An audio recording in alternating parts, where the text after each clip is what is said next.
हाँ जी, good afternoon everyone, welcome to Chetan Bharat learning. कल हमने कमिटीज़ ऑलमोस्ट ख़त्म कर दिया था, पार्लियामेंट्री कमिटीज़। कुछ दो चार जो हैं वो मैं और जल्दी से आपको बता देता हूँ। इस पे प्रीलिम्स में अगर सवाल आएगा इन पे तो मोस्ट लाइकली इनके पर्पस पे ही आएगा। अकेली कमेटी की स्ट्रेंथ याद करना वो कोई सेंस नहीं बनेगी। जो हमने कल कमिटीज़ की थी वो इम्पॉर्टेंट हैं, उनके ऊपर आपको कुछ भी क्वेश्चन आ सकता है। तो अब कल हमने डिपार्टमेंटल स्टैंडिंग कमिटीज़ पे बात ख़त्म की थी, ठीक है। एक बच्चे ने सवाल पूछा हुआ है कि डिपार्टमेंटल स्टैंडिंग कमिटीज़ भी पोस्टमार्टम ही करती हैं क्या, कि वो भी अपना काम बाद में करती हैं या एनीथिंग लाइक दैट। इसमें ना आप एक चीज़ समझो कि for that matter all committees, parliamentary committees, उनका जो रोल है ना वो बड़ा लिमिटेड सा ही है। ऐसा तो है नहीं कि मैंने कमेटी बिठा दी और उस कमेटी ने बोल दिया कि मान लो किसी मिनिस्ट्री ने मांगे 10,000 करोड़ रुपए और या फिर कोई मिनिस्ट्री कोई बिल लेके आ रही है। पहला केस ही लेते हैं, किसी मिनिस्ट्री ने मांगे 10,000 करोड़ रुपए और उस मिनिस्ट्री की डिपार्टमेंटल स्टैंडिंग कमेटी ने बोल दिया नहीं इनको तो 3,000 करोड़ दो, तो बजट चेंज थोड़ी हो जाता है। पैसे पास मिल जाते हैं, डिपार्टमेंटल स्टैंडिंग कमेटीज चाहे अभी उसको उनकी डिमांड को एनालाइज ही कर रही हो। तो टू दैट एक्सटेंट यस, ये भी ऐसा ही करती हैं कि पोस्टमार्टम रोल ही है कमिटीज़ का। हमारी कंट्री में सरकार के पास सारी पावर्स हैं। एज सच लेजिस्लेचर का जो कंट्रोल है एग्जीक्यूटिव्स के ऊपर वो नो कॉन्फिडेंस मोशन पे ही दिखता है। अगर आपने टेंजिबल कंट्रोल देखना है कि सरकार जो है वो पार्लियामेंट में उसके पास बहुमत होना चाहिए, बस ऐसा नहीं है कि चाहे उसके पास बहुमत था भी तो भी कोई कमेटीज़ बनी हुई हैं पार्लियामेंट की जो सरकार को कुछ करने से रोक देगी। ये सिर्फ क्या कर देती है, एक प्रॉपराइटी की बात है। ये कमेटीज़ में सिर्फ इतना हो सकता है कि सरकार अगर बहुत ज़्यादा मिसमैनेज कर रही है चीज़ें और कमेटी जो है वो अपनी रिपोर्ट्स में बोलती है कि ये तो चीज़ें ऐसे नहीं होनी चाहिए, या ऑपोजिशन को एक वेंट आउट करने की जगह मिल सकती है, क्योंकि मोस्ट कमेटीज़ में ऑपोजिशन के मेंबर्स भी होते हैं, ठीक है। तो यहाँ से अब हम आगे चलते हैं बिजनेस एडवाइजरी कमिटीज़ के ऊपर। ये क्या करती हैं, लाइक आई सेड कि आपको कैसे पता लगेगा कि हाउस का, यहाँ पे बिजनेस से मतलब है programme and timetable of the house. अगर ये आपको थोड़ा छोटा भी दिख रहा है फॉन्ट में तो चलेगा, कोई ऐसी बात नहीं है, आपको ये पीडीएफ ही मिल जाएगी। और जो आपका वो ग्रीवेंस था कि पीपीटीज मत दो पीडीएफ दे दो, इस तरह से बना दो, वो सॉर्टेड हो गया है। अब आपको इस फॉर्मेट में ही नोट्स मिलेंगे जो पीछे लिखा हुआ है। हाँ, पीछे हम अपनी पीपीटीज ही चलाया करेंगे, ये आज के लिए मैंने उसको खोल के दिखाया जस्ट सो यू नो कि आपको इस फॉर्मेट में नोट्स मिला करेंगे अब, ठीक है। तो these shall be easier for you to take the printouts. तो क्या कर रही है बिजनेस एडवाइजरी का committee, programmes and timetables of the house. कैसे पता लगेगा कि इस सदन के इस उसमें सेशन में सत्र में कौन कौन से बिल आएंगे, किस तरह से किस पे डिस्कशन होगी, कौन सा पहले आएगा कौन सा बाद में आएगा, क्या उसके कायदे कानून होंगे, उन सब से डील करती है आपकी बिजनेस एडवाइजरी कमेटी। इसके बाद आती है committee on private members bills and resolution. ये एक कमेटी स्पेशल कमेटी है लोकसभा की, ठीक है, लोकसभा ओनली। और इसमें कौन कौन होता है, it consist of 15 members including deputy speaker as its chairman. जो भी प्राइवेट मेंबर्स बिल्स आते हैं, रेजोल्यूशंस आते हैं, उनसे रिलेटेड जो कमेटी है हमारे पास में वो कौन सी है, committee on private members bills and resolution, special committee of Lok Sabha only with deputy speaker as its chairperson. इसके बाद में आती है हमारे पास कमेटी ऑन गवर्नमेंट एश्योरेंसेस। जब भी कोई मिनिस्टर साहब हैं, आपने लेट्स से कोई भी मिनिस्ट्री है, आपने सवाल पूछे, it could be start question, unstarred question या जनरल डिस्कशन पार्लियामेंट में हो रही है, वहाँ पर खड़े होके मिनिस्टर साहब ने कोई आपको आश्वासन दिया है, सरकार ने कोई आश्वासन दिया है, तो ये कमेटी क्या चेक करती है, assurances, promises and undertaking given by the ministers and undertaking given by the ministers from time to time on the floor of the house। अब इसमें आपने ये चीज़ ध्यान रखनी है, अगर किसी मिनिस्टर ने ये बोल दिया कि हम हिंदुस्तान की सड़कें मलाई जैसी बना देंगे, मान लो नितिन गडकरी जी ऐसा बोल देते हैं किसी रैली में, तो ये नहीं यहाँ पे अब वो होएगा कि यार देखो इनकी मैं वीडियो दिखा सकता हूँ आपको, इन्होंने ऐसे ऐसे भाषण दिए हैं। अब वो चीज़ आप नॉर्मल पार्लियामेंट्री डिस्कशन में कर सकते हो। Committee on Government Assurance will examine those promises and undertakings which are given on the floor of the house. पूरे सदन को आश्वासन दिलाया था मिनिस्टर साहब ने, वो आश्वासन जो है उसकी जो एग्जामिनेशन है वो ये कमेटी करती है। ये मैं आपको लिख के दे रहा हूँ, आप एक बार पढ़ लेना कितने मेंबर्स किसके हैं, कितने मेंबर्स किसके हैं, पर इन सब के याद करने की ज़रूरत नहीं है। आपको याद करने की ज़रूरत है एस्टिमेट्स जो हमने कल किए हैं, जो भी committees. Now committee on subordinate legislation, ये क्या करती है बेसिकली? आपने देखा होगा कि कितने सारे सरकारी ऑफिसेज हैं जिनके पास में कुछ पावर्स हैं नियम बनाने की। एसडीएम साहब के पास अपनी पावर्स हैं, डीसी साहब के पास अपनी पावर्स हैं, चीफ सेक्रेटरी साहब के पास अपनी पावर्स हैं। पहले तो सबके पास पावर्स हैं नियम लागू करने की। दूसरा तरीके भी हैं अलग अलग, कोई रेजोल्यूशन पास करता है, कोई नॉर्मल ऑर्डिनेंस पास कर देते हैं प्रेसिडेंट साहब, कोई ऑर्डर्स पास कर रहा है, अलग अलग तरीके हैं ना, कितने सारे नियम दिए हुए हैं हमने। कोई बॉडी लॉ ही बना सकती है छोटा मोटा, जैसे कि मान लो ये है अर्बन लोकल बॉडीज़, इनका एक अपना सिस्टम है, इनके पास एक अपनी पावर है। तो एक तो हो गया आपके पास में मेन लेजिस्लेशन जो आपकी पार्लियामेंट पास करती है। फिर उसके बाद में अगर डीसी साहब ने कोई नियम पास कर दिया तो आप ये थोड़ी बोलोगे कि पार्लियामेंट से लॉ बनवा के लाओ, आप क्यों बना रहे हो। उनके पास में भी तो लेजिस्लेटिव पावर कुछ ना कुछ है ही है, कुछ ना कुछ ऐसे नियम बनाने की। तो इस तरह के सबऑर्डिनेट लेजिस्लेशन संवैधानिक रहते हुए पार्लियामेंट या क्या लेजिस्लेशंस की पावर्स और किस टाइप से वो लॉ बने, वो वाली पावर्स को कैसे डेलीगेट कर सकती है सबऑर्डिनेट लेजिस्लेशन, इस चीज़ की एग्जामिनेशन करती है committee on subordinate legislation. It examines and reports to the house whether the power to make regulations, rules, byelaws delegated by the parliament ने डेलीगेट किए हैं रूल्स, रेगुलेशन या बायलॉज बनाने के कोई भी power delegated by the parliament are being properly exercised by it. वो जो अब हम बोलते हैं कि ड्यू प्रोसीजर ऑफ लॉ उसमें फॉलो हो रहा है कि नहीं हो रहा, उस तरीके से ये सबऑर्डिनेट लेजिस्लेशन की कमेटी उसको एड्रेस करती है, एग्जामिन करती है। फिर आती है हमारे पास में रूल्स कमेटी। ये सिंपल सी है, it considers the matter and procedure and conduct of business in the house. किस तरह से हमारा अपना एक, अब इसमें आप ध्यान रख रहे हो, बिजनेस एडवाइजरी कमेटी अलग चीज़ होगी, रूल्स अलग चीज़ होगी कमेटी। बिजनेस एडवाइजरी कमेटी ये डिसाइड करेगी अगर हम कि क्या बिजनेस का मतलब है क्या चीज़ें, क्या काम पहले किया जाए, कौन सा बाद में किया जाए, कौन कौन से बिल्स इस बार के सेशन में आए। रूल्स उसके नियम प्रोसीजर के अराउंड बात करेगी। जैसे एक छोटी सी चीज़ है, मतलब नॉट नेसेसरली यहाँ पे फिट होती है, यूजुअली एक छोटा सा रूल जो पार्लियामेंट में फॉलो होता है कि मान लो मैं सभापति महोदय जिसको बोलते हैं, मैं स्पीकर साहब को एड्रेस कर रहा हूँ और किसी एक पर्सन ने इधर से इधर जाना है, तो यूजुअली ऐसा एक रूल है, एक छोटा सा कन्वेंशन है कि बीच में से कोई नहीं जाता है। You understand? If I am standing here and speaker is there and I am talking to speaker, in fact आप speaker साहब को ही एड्रेस करते हो, तो आप उनको अगर बोल रहे हो तो कोई बीच में से नहीं जाएगा।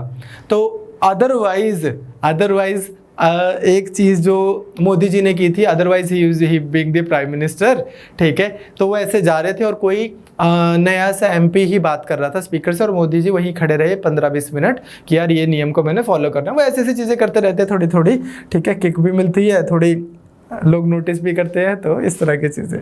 खैर, तो रूल्स ये तो खैर मैंने एक अलग तरीके से आपको बता दिया, इस तरह से रूल्स क्या रहेंगे हमारे, ठीक है, कमेटी के, वो ये करती है।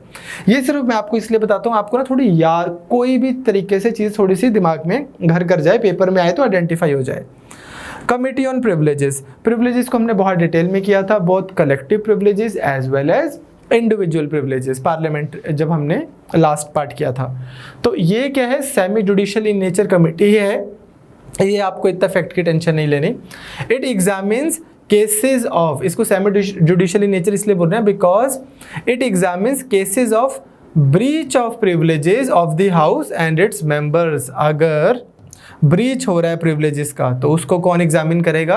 Committee of privileges. इस पे आपको ना कुछ इस तरह का सवाल भी आ सकता है, जैसा पीपीएससी ने, पंजाब पीसीएस ने पूछा था ना लास्ट टाइम कि 3-4 उन्होंने चीज़ें लिख दी और सामने उनके रेलेवेंट स्टेटमेंट लिख के मिलाने के लिए बोल दिया आपको, तो ये बड़ी इजीली हो जाता है। और इस तरह के सवालों में मैंने पंजाब पीसीएस का पैटर्न एक और देखा है कि वो 1-2 चीज़ को इतना मतलब 2-3 ऑप्शंस इतनी आउटराइटली रॉन्ग बना देते हैं कि आप आराम से उसको कर सकते हो, एलिमिनेशन से भी कर सकते हो। Then last but not the least, ethics committee जो हम करेंगे, ये क्या करती है? It examines the cases of misconduct and recommend appropriate actions. अब यहाँ पे एथिक्स बड़े डिटेल में आपको कराएंगे Anmol sir, then you will see कि एथिक्स कमेटी भी क्या करती है? It maintains discipline and decorum. हमारे एथिक्स क्या है? जो भी हमारे एक कलेक्टिव व्यवहार जो सबको एक्सेप्टेबल हो, तो वैसा व्यवहार क्या रहे पार्लियामेंट में, वो एथिक्स कमेटी डिस्कस करती है। फॉर एग्जांपल एक टॉपिक मैं आपको कराऊंगा जब मैं आपको मेंस के लिए GS2 पढ़ाऊंगा, GS2 के लिए पॉलिटी पढ़ाऊंगा, तो हमारे ना एक्सचेकर्स का बहुत ज़्यादा पैसा वेस्ट होता है पार्लियामेंट्री प्रोसीडिंग्स में। तो नेट इफेक्टिव बिजनेस कितना निकलता है, अगर 2 महीने का सेशन था उसमें कितने मिनट्स वेस्ट हुए, कितने मिनट्स वॉकआउट में गए, एंड इस तरह की बहुत सारी चीज़ें, वो सारी चीज़ें भी एथिक्स कमेटी स्टडी कर सकती है। So this is all about the committees. कल का लेक्चर और ये 10 मिनट की एक बार, इसको बस एक बार गो थ्रू ही करना होता है, आप खुद से भी पढ़ सकते थे, एक सेंस ऑफ कंप्लीशन आ जाती है अगर हम क्लास में साथ में कर लें, ठीक है। तो ये हमारी कमिटीज़ हो जाती हैं। इसके बाद में अब अगर आप अदरवाइज़ देखो तो आपका जो पार्लियामेंट है 79 आर्टिकल टू 122 ये हो जाता है। आर्टिकल नंबर 123 जो है ये हो जाता है legislative power of the president, जिसको हम ऑर्डिनेंस पावर बोलते हैं। 124 के बाद आपकी जुडिशरी शुरू हो जाती है। हम जुडिशरी को 10 मिनट के लिए रोकते हैं। इससे पहले पार्लियामेंट के साथ में हम एक कॉन्स्टिट्यूशनल बॉडी करेंगे जो इमीडिएटली जुडिशरी के बाद आती है, वो है CAG। हम CAG करने के बाद जुडिशरी पे आते हैं ताकि ये ज़्यादा सेंस बनाता है, ठीक है। क्योंकि अभी हम इतना कर चुके हैं कमिटीज़ की है, बीच में कमिटीज़ भी यहाँ पे पार्लियामेंट इसमें नहीं लिखी हुई ये सारी, ठीक है। मैं आपको रिपीटेडली बता चुका हूँ कमिटीज़ कैसे आई हैं, लेकिन इसको करने से क्या होगा CAG को यहाँ पे करने से, क्योंकि मैं आपको ना कल के लेक्चर में काफ़ी बता चुका हूँ कि CAG की रिपोर्ट प्रेसिडेंट साहब उधर रखते हैं, CAG की रिपोर्ट ये, तो थोड़ा सा जानना ज़रूरी है। Judiciary can wait for another 15 minutes. तो let's start with CAG। CAG exam के पॉइंट ऑफ व्यू से एक इम्पॉर्टेंट टॉपिक है, छोटा सा टॉपिक है। आर्टिकल नंबर 148 से लेके 151 के बीच में CAG से रिलेटेड प्रोविजंस दिए हुए हैं।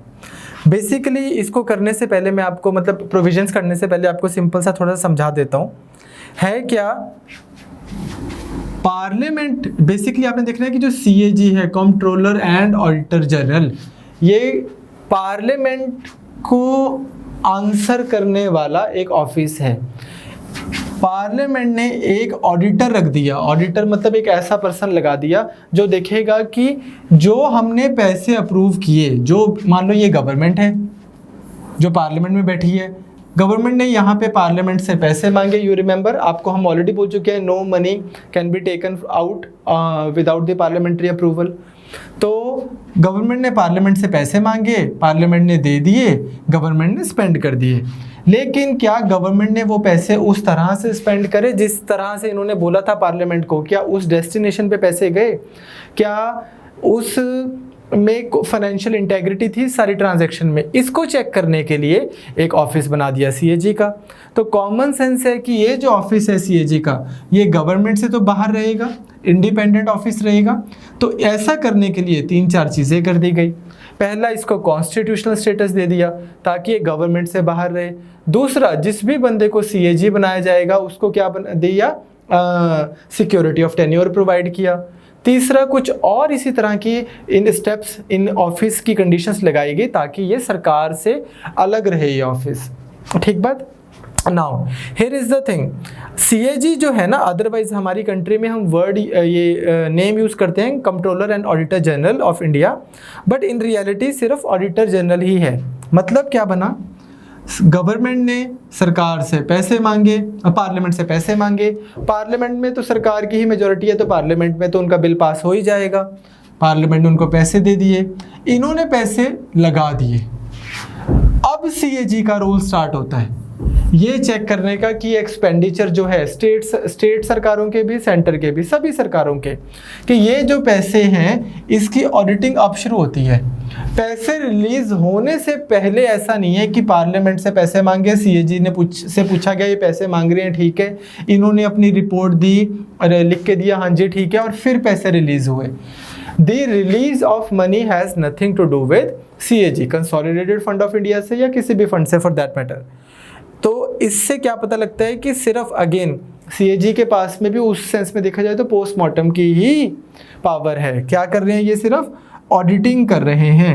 हाँ, अगर पैसे निकालने से पहले या स्पेंडिंग से पहले भी अगर इनके पास पावर होती, आई थिंक ब्रिटेन में होती है, तो फिर आप बोल देते comptroller and auditor general of India. ठीक है, क्लियर। तो सीएजी अदरवाइज एक हल्का सा स्लाइटली मिसनॉमर हो गया उस सेंस में, because we only have auditing powers. Now है क्या, एक आपने ऑफिस बना दिया सीएजी का, बस संवैधानिक उसको वो दे दिया, स्टेटस दे दिया, एक पर्सन को यहाँ पे अपॉइंट कर देंगे, वो पर्सन और उसका सारा office all the way to जितने भी इंडिया में इनके ऑफिसेज हैं वहाँ तक जो भी है इनके अंडर आएगा, ऑडिट्स एंड अकाउंट्स वाले सारे इनके अंडर आएंगे और वो ऑडिटिंग करेंगे सारे महकमों की जो भी सरकारी एक्सपेंडिचर है, central government, state governments, even अगर कोई उससे भी फर्दर कोई गवर्नमेंट बॉडीज़ हैं उनकी भी। इन थ्योरी जितने भी सरकारी महकमे हैं इन थ्योरी वो सब की ऑडिटिंग कर सकते हैं सीएजी। इन थ्योरी तो अगर ऐसा भी है ना कि लेट्स टेक कोई सरकारी प्रोजेक्ट है, सरकार पब्लिक प्राइवेट पार्टनरशिप में कर रही है किसी कंपनी के साथ में, इन थ्योरी तो उसका भी कर सकते हैं। अगर पार्लियामेंट बोले सीएजी को जी आप करो इसकी ऑडिटिंग तो वो करेंगे, कोई प्रॉब्लम नहीं है। हाँ, लेकिन सीएजी कितनों की ही ऑडिटिंग कर लेगा। इसलिए क्या होता है हम देखेंगे आगे, बहुत सारी कॉरपोरेशंस जैसे कि एलआईसी वगैरह वो खुद ही अपनी ऑडिटिंग करा के अपनी रिपोर्ट पार्लियामेंट में दे देती हैं कि सीएजी की ऑडिटिंग भी तो करनी थी, आप एक काम करो, सीएजी जो है या मतलब यही सिस्टम बना हुआ है कि सीएजी तरीका बता देगा कि किस तरह से ऑडिटिंग रिपोर्ट्स फ्रेम होनी चाहिए, किसको हम एक्सेप्टेबल ऑडिटिंग रिपोर्ट मानेंगे। उस फॉर्मेट में वो सारी ऑर्गेनाइजेशन अपनी ऑडिट रिपोर्ट्स पार्लियामेंट में प्रेसिडेंट साहब को देते हैं, वो पार्लियामेंट में पेश कर देते हैं। तो करें अब स्टार्ट, थोड़ा सा आपको आई होप सीएजी का आइडिया लगा होगा। सबसे पहले क्या है, आर्टिकल 148 टू 151 यहाँ पे प्रोविजन दिए गए हैं सीएजी से रिलेटेड। अपॉइंटमेंट कैसे होती है सीएजी की, CAG is appointed by the president.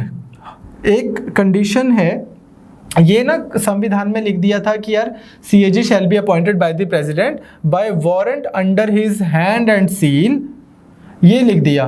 उसके बाद में किसको अब सीएजी बनाया जाए, इसके लिए फिर बाद में एक्ट्स पास हुए और उस पर कुछ क्राइटेरिया दिया गया। वो क्या क्राइटेरिया है अपॉइंटमेंट का, जिसको भी ये बनाते हैं सीएजी सरकार, प्रेसिडेंट क्या करेगा, किसको बनाएंगे, जिसको प्राइम मिनिस्टर बोलेंगे। अब यहाँ पे आप बोलोगे सर फिर प्राइम मिनिस्टर तो किसी ऐसे पर्सन को भी सीएजी बना सकते हैं जो उनकी फेवर की ऑडिटिंग करे। ये तो ट्रू रहेगा फिर हर एक पोस्ट के लिए ही, लेकिन यहाँ पे ऐसा नहीं है कि किसी को भी उठा के बना देते हैं। कोई पर्सन होता है जिसकी अच्छे खासे क्रेडेंशियल्स होते हैं, भारत की सरकार में बहुत उच्च पद पे सर्व किया होता है, बड़े ओहदे पे, जैसे कि बहुत बड़े कोई आईएएस ऑफिसर रहे पुराने, उनको बनाते हैं। ठीक है, तो और उस पोस्ट पे भी जो बंदा बैठता है उसको पता होता है कि यार इस पोस्ट की कोई गरिमा है और मेरे को कैसे निष्पक्ष होके काम करना है। तो अपॉइंटमेंट के लिए यूजुअली क्या रहेगा क्राइटेरिया कि पर्सन जिसको भी बना दिया वो कब तक ऑफिस में रहेंगे, 6 years और 65 as, until 65, whichever is earlier। ठीक है, 6 साल या 65 साल की उम्र तक। तो ऐसे किसी बहुत समझदार इंसान को कहते हैं कि सीएजी बना देते हैं। उसके बाद वो रिमूव कैसे होते हैं। अब यहाँ पे देखो, यहाँ पे एक इंडिपेंडेंस वाला पॉइंट आता है। गवर्नमेंट ने किसी पर्सन को सीएजी बना दिया और ये पर्सन बोलता है कि इस सरकार के मैंने ऑडिट्स चेक किए हैं और इनके एमजी नरेगा के जो मनी डिस्पर्सल है उसमें बहुत सारी डिस्क्रिपेंसीज हैं, and same is true about so many other ministries. तो अब गवर्नमेंट के लिए प्रॉब्लम हो जाएगी। इनफैक्ट अगर हम ये देखें, जो यूपीए सरकार थी, यूपीए सरकार के खिलाफ जो मनमोहन सिंह जी की सेकंड टर्म था, उसके खिलाफ लोगों में बहुत रोष हो गया था कि ये करप्शन ऐसे वाली बहुत ज़्यादा नाम, ऐसे अखबारों की ऐसे ऐसे करके हेडलाइंस आती थी इस तरह से ना कि ऐसे जीरोज ही नहीं ख़त्म हो रही, ठीक है, और पता नहीं क्या इतने जी रुपीज़ ऐसे लिख देते थे, क्योंकि खबर आ जाती थी इतने लाख करोड़ का घोटाला, इतने लाख करोड़ का स्कैम, तो वो आ जाती थी कि CAG finds this much money missing, इस तरह से। तो अब गवर्नमेंट को पता है कि CAG की रिपोर्ट से तो एम्बेरसमेंट हो जाएगी भाई, काम खराब हो जाएगा, तो ये इसको हटा दे, कोई वैसा वाला CAG लगा दे कि यार ये तो अपने हिसाब से नहीं चल रहा, ये तो गलत चल रहा है। लेकिन इसको हटाना आसान नहीं है। CAG के ऑफिस को हटाने के लिए आपको क्या करना पड़ेगा इनको, CAG can be removed in the like manner as the जज ऑफ अ सुप्रीम कोर्ट। वो हम देखेंगे कैसे रिमूव होते हैं, प्रूवन मिसबिहेवियर और इनकैपेसिटी का ग्राउंड हो, और special majority in both the houses separately, तो फिर आप उनको रिमूव कर सकते हो। तो ऐसा तो आपने नोटिस कर ही लिया इतना पढ़ने के बाद में कि आपकी सरकार हो सकती है, but that doesn't mean that you have special majority in both the houses, and even if you do still it's not all that easy. तो CAG को रिमूव करना बहुत मुश्किल है, इसलिए ये ऑफिस बहुत स्ट्रॉन्ग और इंडिपेंडेंट हो जाता है, ठीक। तो CAG is appointed by president, बस ये याद रखना, appointed by president bye warrant under his hand and seal. किसको बनाया जाएगा CAG, ये संविधान में नहीं है, ये एक्ट के अंदर फिर फाइनल दिया हुआ है। और रिमूव कैसे होंगे, like I said. Now oath, CAG साहब ओथ लेते हैं एक बहुत लंबी चौड़ी, जो हम नोट्स में आपको लिख के देंगे, ठीक है। लेकिन कौन इनकी ओथ एडमिनिस्ट्रेट वो करता है, ऑब्जर्व करता है, प्रेसिडेंट, बिफोर द प्रेसिडेंट और some person appointed by the president.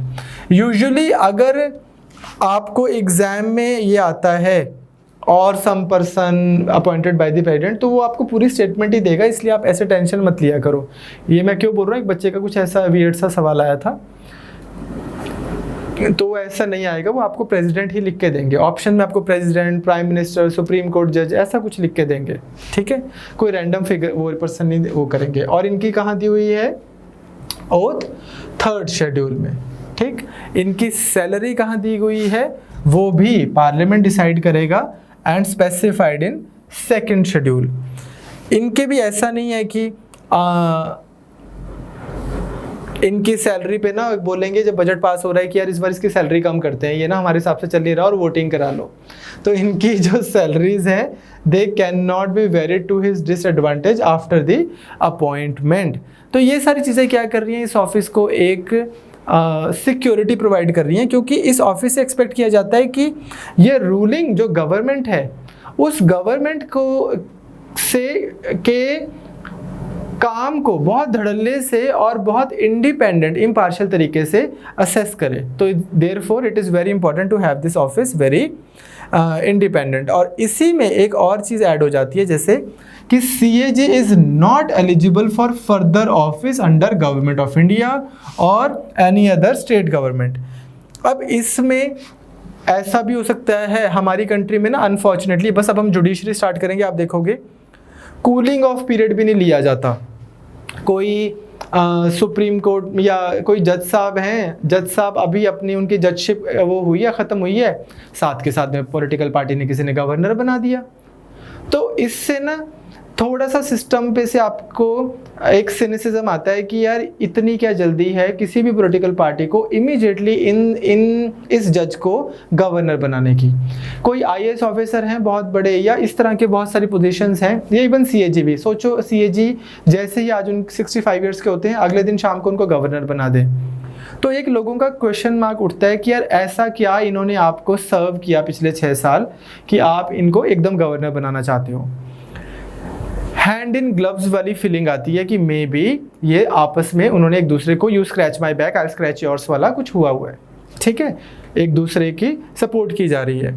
तो इस चीज़ को ध्यान में रखते हुए सीएजी के ऑफिस के बारे में ये बोला गया है कि वो एलिजिबल नहीं है। ऐसा नहीं है कि उनको एकदम से कोई गवर्नर बना देंगे या कोई भी सरकारी पोस्ट। अब ऐसा है ना कि मार्केटिंग बोर्ड का चेयरमैन तो सीएजी खुद ही नहीं बनेगा, वो इतना बड़ा आदमी है, वही थोड़ी बोलेगा अब कि हाँ हाँ चल यार जो आ रहा है वही सही, ठीक है। तो उनको सरकारी जो ऐसे वाली पोस्ट हैं उसके लिए वो एलिजिबल नहीं है। तो उनको ऊपर आपने देखा कि हम बोल रहे हैं डरा नहीं सकती सरकार कि तेरे को हटा देंगे, और यहाँ हम देख रहे हैं कि ज़्यादा लालच भी नहीं दे सकती सरकार कि आपका ख्याल रखा जाएगा।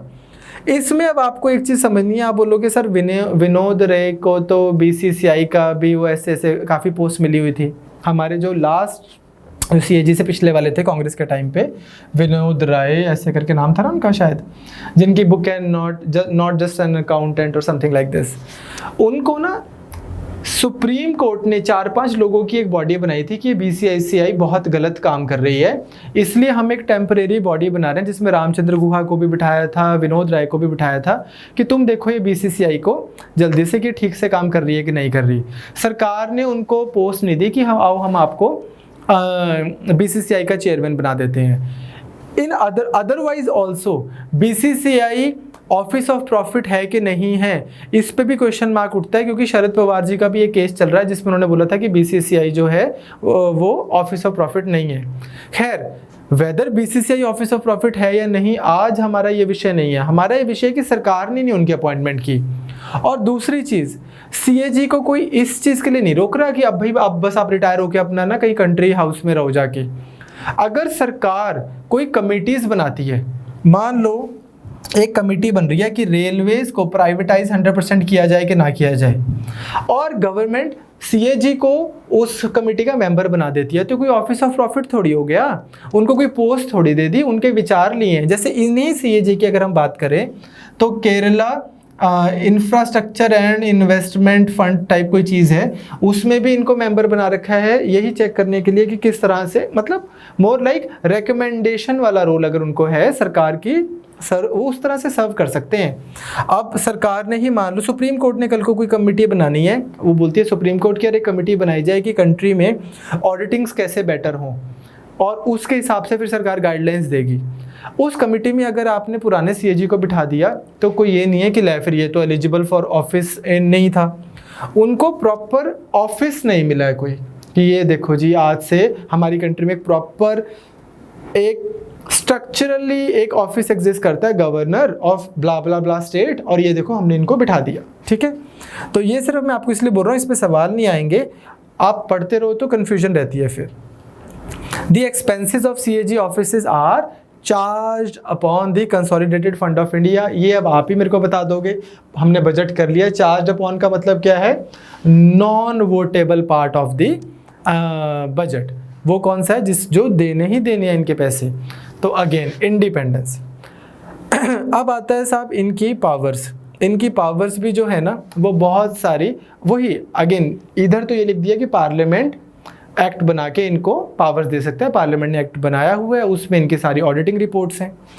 पावर्स में ना इनके ये क्या करते हैं कि सेंट्रल गवर्नमेंट, स्टेट गवर्नमेंट, मैं रिपीट कर रहा हूँ कि स्टेट गवर्नमेंट का अपना सीएजी नहीं होता कि एक छोटा सीएजी हमारा हमने अपना रख लिया। हाँ, डिपार्टमेंट्स अपनी ऑडिटिंग कराते हैं अलग से। अगर चंडीगढ़ ट्रांसपोर्ट अंडरटेकिंग है उसकी एक ऑडिटिंग होती होगी इंडिपेंडेंटली, वो सीएजी नहीं आ रहा करने। लेकिन सीएजी एक फॉर्मेट डिसाइड कर सकते हैं ऑडिट्स अकाउंट्स वाले कि इस फॉर्मेट में इनकी ऑडिटिंग होगी, और उसी रिपोर्ट को फिर पंजाब विधानसभा में या जो भी ड्यूटी की है तो लेट्स से पार्लियामेंट में रखा जाएगा। And same is true about other organisation as well. Auditing का काम करते हुए सीएजी क्या करते हैं, ये एक तो यूनियन और स्टेट्स, इनके इस तरह से अकाउंट्स बनाए जाएं जैसा प्रेसिडेंट या सरकार चाहती है, पार्लियामेंट चाहता है, उसको इंश्योर करते हैं। इसमें जो ये रिपोर्ट्स आती हैं, इनकी रिपोर्ट्स भी देते हैं ऑडिटिंग। 3 तरीके से मेन रिपोर्ट्स देते हैं ये। पहली कौन सी रहती है? Reports of CAG relating to accounts of union. पहली इनकी रहेगी अप्रोप्रिएशन अकाउंट की। इसको बस आप ऐसे याद कर लेना कि रिपोर्ट्स जो ये देते हैं प्रेसिडेंट को, इन्होंने प्रेसिडेंट को दे दी, प्रेसिडेंट अपनी रिपोर्ट, वो वाली रिपोर्ट पार्लियामेंट में रखवाते हैं। तो वो कौन कौन सी रहती है? पहली रहती है रिपोर्ट्स ऑन अप्रोप्रिएशन अकाउंट, दूसरी audit report of finance accounts and audit report of public undertakings. तीनों, appropriation account, finance account and public undertakings, इन तीनों की ये रिपोर्ट्स देते हैं। जैसा मैंने लेक्चर के इसके टॉपिक के स्टार्टिंग में बोला था कि बहुत सारी जो आपकी कॉरपोरेशंस हैं, जैसे कि LIC हो गई या फिर ONGC हो गई, इस तरह की कॉरपोरेशन में इनका एक लिमिटेड सा रोल है कि ये सिर्फ पैटर्न बता देते हैं किस पैटर्न में आपको रिपोर्ट्स करनी हैं, और फिर वो कोई प्राइवेट बंदे से भी करवा सकते हैं, जैसे प्राइस वाटर कूपर या कोई भी ऐसी वाली बॉडी से, अर्नस्ट एंड यंग वगैरह से करवा सकते हैं अपनी ऑडिटिंग। इसमें जो आपको एक चीज़ बस मैं समझाना चाहता हूँ वो क्या है, CAG की रिपोर्ट ना दो टाइप की होती है। ये तो रिपोर्ट्स हैं, ये तो आप बस प्रीलिम्स के लिए याद रख लोगे। एक तो रिपोर्ट है जो है फाइनेंशियल ऑडिट रिपोर्ट, जो प्योर कॉमर्स है कि यार इधर आपके पास 100 रुपये आए, इधर आपके 80 लगे हुए हैं, फिर आपके 100 रुपये आए, इधर आपके 95 लगे हुए हैं, तो 15 रुपीज़ मिसिंग है, प्योरली फाइनेंशियल रिपोर्ट। दूसरी जो है ना इधर, ये है आपकी प्रॉपर्टी रिपोर्ट। ये क्या है कि यार सरकार की पॉलिसी की विजडम चेक करना, उसकी एफिशिएंसी चेक करना। जैसे कोल स्कैम में अगर आप देखो तो प्रॉपर्टी रिपोर्ट की ही बात हो रही है इन अ वे कि यार आपने क्या किया, आपने मनमोहन सिंह जी की सरकार के टाइम पे आपने कोयले की खदानें जब उसका आवंटन करना है, जब एलोकेशन करना है, तो आपने first come first serve basis पे आपने आवंटन कर दिया कि यार हम सरकार आज कोयले की खदानें अपनी जो है लोगों को दे रही है कोयला निकालने के लिए, first come first serve policy है। तो नवीन जिंदल जी सबसे पहले आ गए, दूसरा बंदा आ गया, तीसरा बंदा आ गया और उनको दे दी गई। यही अगर इसकी जगह पे आप ऑक्शन करवाते, आप निकलवाते कि सरकार कोयले की खदानें बांट रही है, ऑक्शन हो रही है, आ जाओ बोली लगाओ, तो सरकार को पैसे आते, फर्स्ट कम फर्स्ट सर्व पे सरकार को कुछ पैसे आए हैं। अगर आप ऑक्शन करवाते तो आपको 2 लाख करोड़ रुपए और आ जाते। ये आपकी पॉलिसी ही गलत रही है। इसमें पॉलिसी में काफ़ी ज़्यादा मिली भगत लग रही है कि आपने 10 बंदों को बोल दिया कि यार फर्स्ट कम फर्स्ट सर्व है, तुम आ जाना पहले, और उन्होंने जैसे मर्जी दामों में इतने हिंदुस्तान का कोयला अपने पास रख लिया। तो इस तरह की जो प्रॉपर्टी वाली रिपोर्ट है विजडम चेक करेगी।